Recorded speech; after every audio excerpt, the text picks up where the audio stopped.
Black Beauty by Anna Sewell. Chapter 27. Ruined and Going Downhill. As soon as my knees were sufficiently healed, I was turned into a small meadow for a month or two. No other creature was there, and though I enjoyed the liberty and the sweet grass, yet I had been so long used to society that I felt very lonely. Ginger and I had become fast friends, and now I missed her company extremely. I often neighed when I heard horses' feet passing in the road, but I seldom got an answer, till one morning the gate was opened, and who should come in but dear old Ginger. The man slipped off her halter and left her there. With a joyful whinny I trotted up to her.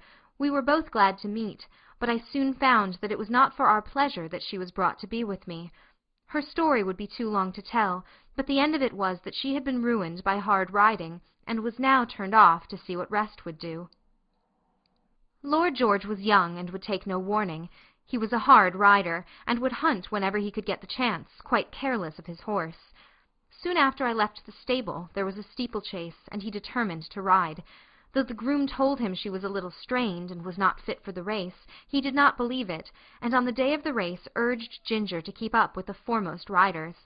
With her high spirit she strained herself to the utmost. She came in with the first 3 horses, but her wind was touched, besides which she was too heavy for her, and her back was strained. "And so," she said, "here we are, ruined in the prime of our youth and strength, you by a drunkard and I by a fool. It is very hard." We both felt in ourselves that we were not what we had been. However, that did not spoil the pleasure we had in each other's company.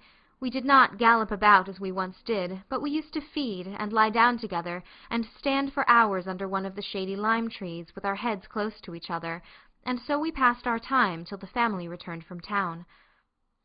One day we saw the Earl come into the meadow, and York was with him. Seeing who it was, we stood still under our lime tree, and let them come up to us. They examined us carefully. The Earl seemed much annoyed. "There is £300 flung away for no earthly use," said he. "but what I care most for is that these horses of my old friend, who thought they would find a good home with me, are ruined. The mare shall have a 12 months' run, and we shall see what that will do for her. But the black one, he must be sold. 'Tis a great pity, but I could not have knees like these in my stables." "No, my lord, of course not," said York. "but he might get a place where appearance is not of much consequence, and still be well treated. I know a man in Bath, the master of some livery stables, who often wants a good horse at a low figure. I know he looks well after his horses. The inquest cleared the horse's character, and your lordship's recommendation, or mine, would be sufficient warrant for him." "You had better write to him, York. I should be more particular about the place than the money he would fetch." After this they left us. "They'll soon take you away," said Ginger, "and I shall lose the only friend I have, and most likely we shall never see each other again. 'Tis a hard world." About a week after this, Robert came into the field with a halter, which he slipped over my head and led me away. There was no leave-taking of Ginger. We neighed to each other as I was led off, and she trotted anxiously along by the hedge, calling to me as long as she could hear the sound of my feet. Through the recommendation of York, I was bought by the master of the livery stables. I had to go by train, which was new to me, and required a good deal of courage the first time. But as I found the puffing, rushing, whistling, and, more than all, the trembling of the horse-box in which I stood did me no real harm, I soon took it quietly. When I reached the end of my journey, I found myself in a tolerably comfortable stable, and well attended to. These stables were not so airy and pleasant as those I had been used to.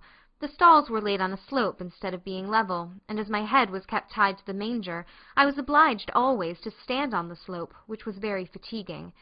Men do not seem to know yet that horses can do more work if they can stand comfortably and can turn about. However, I was well fed and well cleaned, and on the whole I think our master took as much care of us as he could. He kept a good many horses and carriages of different kinds for hire. Sometimes his own men drove them. At others, the horse and chaise were let to the gentlemen or ladies who drove themselves. End of chapter 27.